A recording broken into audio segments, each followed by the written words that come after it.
बिस्मिल्लाहिर्रहमानिर्रहीम। आज मैं अपनी कहानी सुनाने जा रही हूँ। एक ऐसी कहानी जो हमारे घर की चार दीवारी में दफन है। ये कहानी है हम तीन बहनों और हमारे एक भाई की। हमारी दुनिया इसी से शुरू होती थी और इसी पर ख़त्म। हमारा घर शहर के एक पुरसकून नवाही इलाके में था। अम्मी अब्बू अक्सर बिजनेस के सिलसिले में शहर से बाहर रहते थे और घर पर हम चार ही होते थे। मैं, मुझसे बड़ी बहन फौजिया और सबसे छोटी निमरा और हमारा लाडला, हमारी आंखों का तारा, हमारा भाई दानियाल। फौजिया आपा जैसी के बड़ी बहन होती हैं, थोड़ी संजीदा, थोड़ी जिम्मेदार। वो दानियाल भाई की हर चीज़ का एक माँ की तरह ख्याल रखती थी। इनके कपड़े, इनका खाना, इनकी नींद, सब कुछ इनके निगरानी में होता था। इनकी मोहब्बत में एक रोब था, एक पर्दा था, लेकिन इनकी आंखों में दानियाल भाई के लिए जो चाहत थी वो मैं पढ़ सकती थी। फिर आती है निमरा, सबसे छोटी और सबसे शौक। वो अपनी ही धुन में मगन और बेबाक थी। इसकी मोहब्बत का इजहार बिल्कुल खुला खुला होता था। दानियाल भाई से मजाक करना, इसरार करना, इनसे लिपटना, साथ बैठ कर मूवी देखना और गलती से इनके कंधे पर सर रख कर सो जाना, ये सब इसके रोज़मर्रा के मामूलात थे। वो दानियाल भाई को एक दोस्त की तरह ट्रीट करती थी, लेकिन इस दोस्ती में छुपी कशिश को सिर्फ एक औरत ही समझ सकती है। और इस कहानी में मैं यानी अलीशा दरमियान में थी। ना फौजिया आपा जैसी संजीदा, ना निमरा जैसी बेबाक। मैं खामोश थी, लेकिन सबसे ज़्यादा मुशाहिदा करने वाली। ऑब्जर्वेशन में अपनी बहनों की हर हरकत और दानियाल भाई के चेहरे पर बदलते हर तासुरात को गौर से देखती थी। मेरी मोहब्बत अलग थी। मैं दानियाल भाई को सबसे बेहतर समझने का दावा करती थी। मैं इनकी आंखों से पढ़ लेते था कि इन्हें कब सुकून चाहिए और कब तन्हाई। हम तीनों में एक अनकही जंग चलती रहती थी, और ये जंग थी दानियाल भाई की तवज्जो हासिल करने की। जब वो यूनिवर्सिटी के लिए तैयार होते तो फौजिया आपा इनके लिए नाश्ता बनाती, निमरा इनके जूते पॉलिश करती और मैं इनकी टाई ठीक करने के बहाने इनके करीब चली जाती। टाई ठीक करते वक्त मेरी उंगलियां जब इनकी गर्दन की शारक को, गोलाई को छूती तो मेरे जिस्म में एक लहर सी दौड़ जाती। मैं इनकी गर्म सांसों को अपने चेहरे पर महसूस करती और मेरी आंखें शर्म से झुक जाती। वो शायद इसे एक मामूली बात समझते, लेकिन ये मेरे लिए एक जीत का लम्हा होता। रात को जब दानियाल भाई थक हार कर घर आते तो हमारा मुकाबला और भी सख्त हो जाता। फौजिया आपा इनके लिए गर्म दूध का गिलास ले आती, निमरा इनके पाँव दबाने बैठ जाती और मैं इनके सर में तेल की मालिश शुरू कर देती। अपनी उंगलियों के पोरों से जब मैं इनके सर की हल्की फुल्की मालिश करती तो वो आंखें बंद कर लेती। इनके चेहरे पर सुकून देखकर मेरा दिल खुशी से भर जाता, लेकिन इस दौरान मेरी नज़रें फौजिया आपा और निमरा पर होती, जिनकी आंखों में मेरे लिए हसद और जेलसी की आग साफ दिखाई देती थी। हम तीनों जानती थी कि हमारा भाई खूबसूरत है, लंबा कद, मजबूत जिस्म, गहरी आंखें और एक हल्की सी मुस्कुराहट जो किसी का भी दिल मोह ले। यूनिवर्सिटी में बहुत सी लड़कियां इन पर मरती थीं, लेकिन दानियाल भाई का ध्यान हमेशा हम पर होता था। इन्हें शायद अंदाज़ा भी ना होता कि इनकी ये तवज्जो हमारे लिए क्या मायने रखती है। इनकी तरफ से ये बहनों वाली मोहब्बत थी, लेकिन हमारी तरफ से ये मोहब्बत चाहत और जुनून की हदूद को छू रही थी। एक दिन दानियाल भाई घर आए। इनका मूड कुछ ठीक ना था। वो चुपचाप अपने कमरे में चले गए। फौजिया आपा परेशान होकर इनके पीछे गई, लेकिन उन्होंने दरवाज़ा न खोला। निमरा ने दरवाजे पर दस्तक देकर शोर मचा दिया, भाई क्या हुआ, प्लीज़ दरवाज़ा खोलें। लेकिन अंदर से कोई जवाब ना आया। मैं कुछ देर खड़ी रही, फिर मैंने एक कागज़ पर लिखा, भाई मैं जानती हूँ आप अकेले रहना चाहते हैं, जब आपका दिल हल्का हो जाए तो बाहर आ जाइएगा। मैं नीचे आपके लिए आपकी फेवरेट कॉफ़ी बना रही हूँ। अलीशा, मैंने वो कागज़ दरवाजे के नीचे से अंदर सरका दिया। आधे घंटे बाद दानियाल भाई कमरे से बाहर निकले।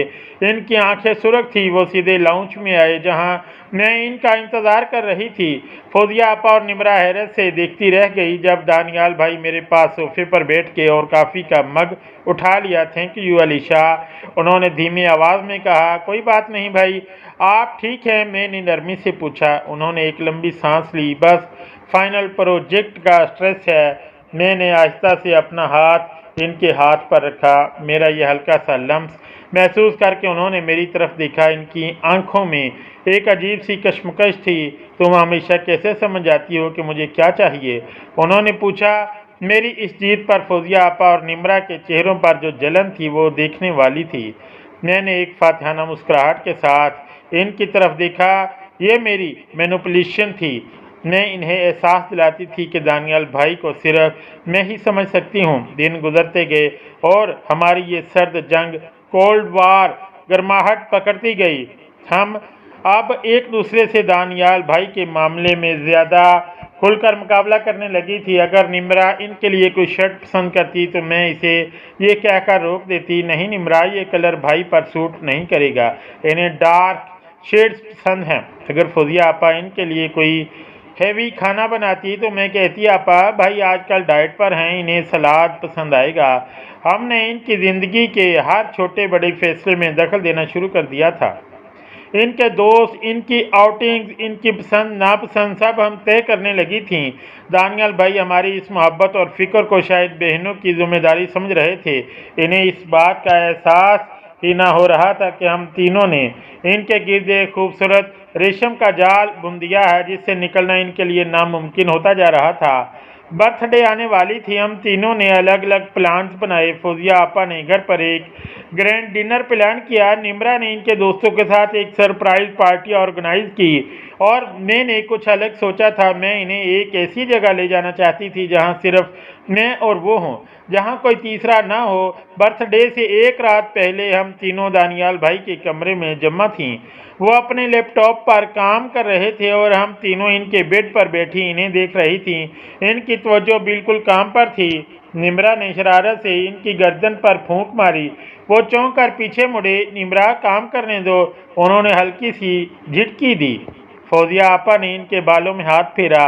थक गए हो, सो जाओ, अब बस थोड़ा सा काम है आपा, उन्होंने जवाब दिया। मैं खामोश बैठी रही। फिर मैंने आहिस्ता से कहा, भाई आपकी आंखों के नीचे हल्के पड़ गए हैं, आपको आराम की ज़रूरत है।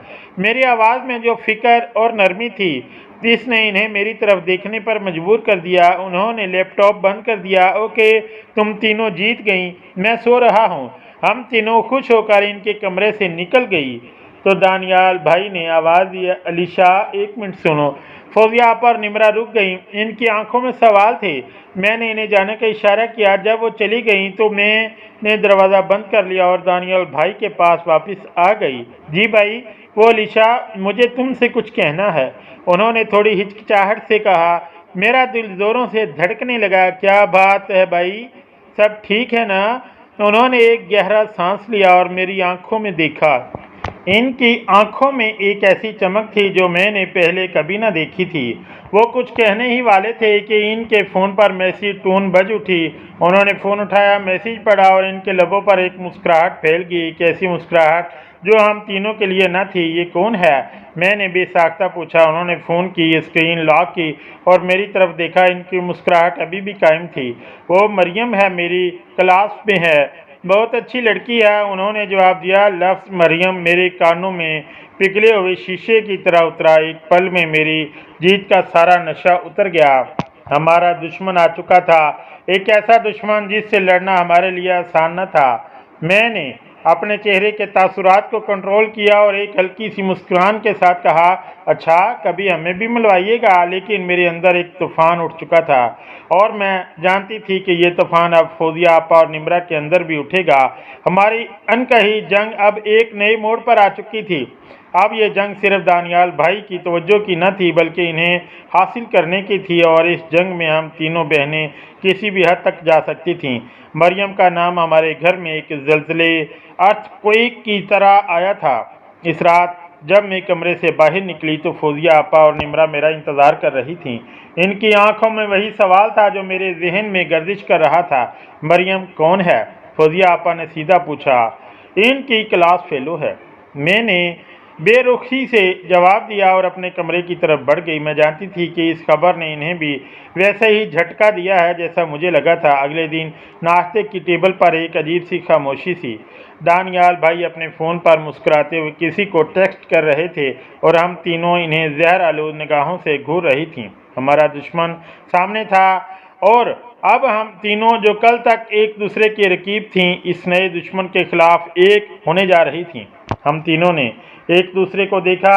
जैसे ही दानियाल भाई यूनिवर्सिटी के लिए निकले, निम्रा ने प्लान बनाया। इसने फौरन अपनी दोस्त को कॉल की और इससे कहा कि दानियाल भाई की बाइक का टायर पंचर करवा दिया जाए। शाम को जब दानियाल भाई परेशान होकर घर आए तो निम्रा ने मासूमियत से कहा, ओ भाई थक गए ना, चलें, अच्छा हुआ मैंने आपके लिए मूवी नाइट प्लान की है, बाप कारण भी तैयार हैं। दानियाल भाई थके हुए थे, उन्होंने मजबूरन हाँ कर दी। मूवी देखते वक्त निम्रा पहले से भी ज़्यादा इनके करीब बैठी। इनका सर इनके कंधे पर था और इसके हाथ अनजाने में इनके हाथ को छू रहे थे। वो इन्हें एहसास दिला रही थी कि इनकी असली खुशी और सुकून अपने घर में अपनी बहनों के साथ है। फौजिया आपा ने दूसरा महल संभाला। उन्होंने अम्मी अब्बू को कॉल करके फिक्रमंदी से बताया कि दानियाल का ध्यान पढ़ाई से हट रहा है। अम्मी ने फौरन दानियाल भाई को कॉल करके एक लंबा लेक्चर दिया और इन्हें अपनी पढ़ाई पर फोकस करने का कहा। ये एक ऐसी आजमूदा चाल थी जिससे दानियाल भाई को जज्बाती तौर पर बांधा जा सकता था। मेरा तरीका सबसे अलग था। मैंने इनके जहन से खेलना शुरू किया। एक रात जब वो मरियम से फ़ोन पर बात कर रहे थे, मैं इनके कमरे में पानी का गिलास ले गई। मैंने इनकी बातों का कुछ हिस्सा सुन लिया था। जब उन्होंने कॉल बंद की तो मैंने मासूमियत से पूछा, भाई क्या आप इस लड़की को लेकर सीरियस हैं? उन्होंने मुस्कुराकर हाँ में सर हिलाया। मैंने इनके पास बैठकर इनका हाथ अपने हाथ में लिया। भाई आप हमारे लिए सब कुछ हैं। हम बस ये चाहती हैं कि आप हमेशा खुश रहें। लेकिन क्या ये लड़की आपको हमसे बेहतर समझ सकती है? क्या वो आपकी खामोशी को पढ़ सकती है? क्या वो आपके जिस्म की थकन और आपके जहन को बोझ को महसूस कर सकती है जैसे हम करती हैं? मेरे अल्फाज तीर की तरह थे जो सीधे इनके दिल पर लगे। मैं इनके जहन में शक का बीज बो रही थी। मैं इन्हें ये सोचने पर मजबूर कर रही थी कि हमारी मोहब्बत का कोई मुकाबला नहीं कर सकता। इनके चेहरे पर एक कश्मकश उभरी। उन्होंने कोई जवाब न दिया, बस मेरा हाथ आहिस्ता से थपथपाते हुए हमारा दबाव काम कर रहा था। दानियाल भाई अब मरियम से मिलने के प्लान्स कम बनाते, वो ज़्यादा वक्त घर पर गुजारते। लेकिन हम ये ना समझ पाए कि हमारा ये जुनून इन्हें कैद कर रहा है। हमारी मोहब्बत इनके लिए एक बोझ बन रही है। वो अंदर ही अंदर घुटने लगे थे। इनके चेहरे की वो मुस्कुराहट जो मरियम का जिक्र सुनकर आती थी अब गायब हो चुकी थी और इसकी जगह एक अजीब सी बेहिस्सी ने ले ली थी। एक शाम हद हो गई। दानियाल भाई घर आए, वो बहुत खुश थे और इनके हाथ में एक छोटा सा गिफ्ट बॉक्स था। मैंने मरियम के लिए लिया है, कल इसकी बर्थडे है, उन्होंने एक्साइटमेंट से बताया। हम तीनों के चेहरों पर अंधेरे छा गए। इससे पहले कि दानियाल भाई अपने कमरे में जाते, फौजिया आपा ने इनका रास्ता रोक लिया। तुम्हें हमारा ज़रा भी ख्याल नहीं है। हम दिन रात तुम्हारी फिक्र करती हैं और तुम इस गैर लड़की के लिए तोहफे खरीदते रहते हो। निम्रा ने भी फौरन कहा, भाई वो लड़की आपके लायक नहीं है, हम आपको इसके साथ नहीं देख सकती। दानियाल भाई हैरत से हमें देख रहे थे, फिर उन्होंने मेरी तरफ देखा। शायद इन्हें मुझसे समझदारी की उम्मीद थी, लेकिन आज मैं भी अपने जज्बात के आगे मजबूर थी। भाई वो लोग सही कह रहे हैं। फिर मैंने धीमी मगर सख्त आवाज़ में कहा, आप हमारी तरफ देखिए, क्या हमारी मोहब्बत में कोई कमी है जो आपको बाहर खुशियाँ ढूंढनी पड़ रही हैं? इस दिन पहली बार दानियाल भाई हम पर चीखे। इनकी आवाज़ में गुस्सा नहीं बल्कि तकलीफ थी। बस बहुत हो गया, तुम तीनों ने मेरी ज़िंदगी को जहन्नम बना दिया है। वो कांप रहे थे। मैंने हमेशा तुम तीनों को अपनी दुनिया समझा, तुम्हारी हर जिद हर ख्वाहिश पूरी की, लेकिन ये मोहब्बत नहीं कैद है। तुम लोग मुझे अपने कब्जे में करना चाहती हो। मेरा दम घुटता है इस घर में। उन्होंने वो गिफ्ट बॉक्स ज़मीन पर दे मारा। मैं तुम्हारी जगीर नहीं हूँ, मैं एक इंसान हूँ जिसके अपने जज्बात हैं, अपनी ज़िंदगी है। तुम्हें इस बात का एहसास क्यों नहीं होता? इनकी आंखों में आंसू थे, ऐसे आंसू जो हम तीनों के दिलों को चीर गए। हम बुत बने खड़े थे। हमने अपने जुनून में अपने ही प्यारे को जख्मी कर दिया था। दानियाल भाई अपने कमरे में चले गए और ज़ोर ज़ोर से दरवाज़ा बंद कर लिया। इस रात हम तीनों बहनें एक दूसरे के कमरे में ना गईं। हम सब अपने अपने कमरों में अपने अपने तौर पर रोती रहीं। हमने दानियाल भाई की मोहब्बत जीतने की कोशिश में इन्हें खो दिया था। हमारा रेशम का जाल जिसे हम खूबसूरत समझती थीं, असल में एक घुटन भरा कैद खाना था।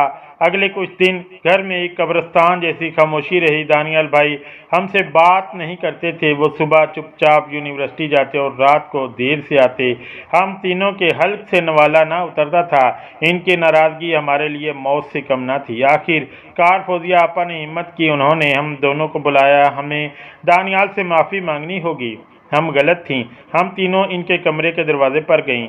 हमने दस्तक दी। कुछ देर बाद उन्होंने दरवाज़ा खोला। इनकी आंखें सूजी हुई थी। माफ़ कर दे भाई, फौजिया आपा रोते हुए इनके कदमों में बैठ गई।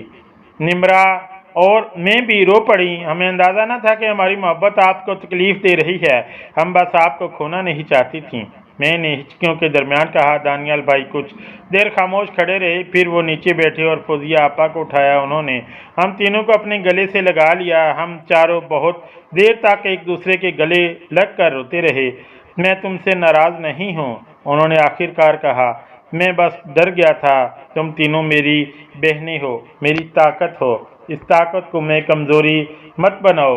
मुझे थोड़ी सी सांस लेने दो। इस दिन हमारा वो जुनूनी इश्क ख़त्म हुआ और एक पाकीज़ा सच्ची मोहब्बत ने जन्म लिया। हमने अपनी हदूद को समझा। हमने जाना कि मोहब्बत कब्ज़ा करने का नाम नहीं बल्कि आज़ाद करने का नाम है।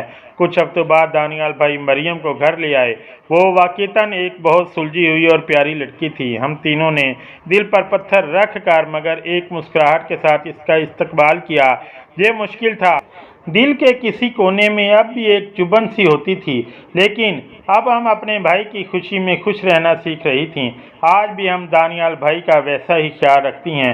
आज भी रात को हम इनके कमरे में जाती हैं, लेकिन अब हमारी आंखों में मुकाबला या हसद नहीं, सिर्फ मोहब्बत और इज़्ज़त होती है। वो अनकही जंग ख़त्म हो चुकी है, लेकिन कभी कभी जब हम तीनों अकेले होती हैं तो एक दूसरे की आंखों में देखकर चुपके से मुस्कुरा देती हैं। हम इस दौर को कभी भूल नहीं सकती। वो दौर जब हम तीनों दीवानी थीं एक ही शख्स के इश्क में। वो एक राज है जो हमेशा हमारे दरमियान रहेगा। तीन बहनें और इनके एक भाई का राज। दोस्तों, अगर आपको ये कहानी और वीडियो अच्छी लगी हो तो वीडियो को लाइक और मेरे चैनल को सब्सक्राइब ज़रूर कीजिएगा और अपना बहुत सारा ख्याल रखिएगा। मिलते हैं अगली वीडियो में।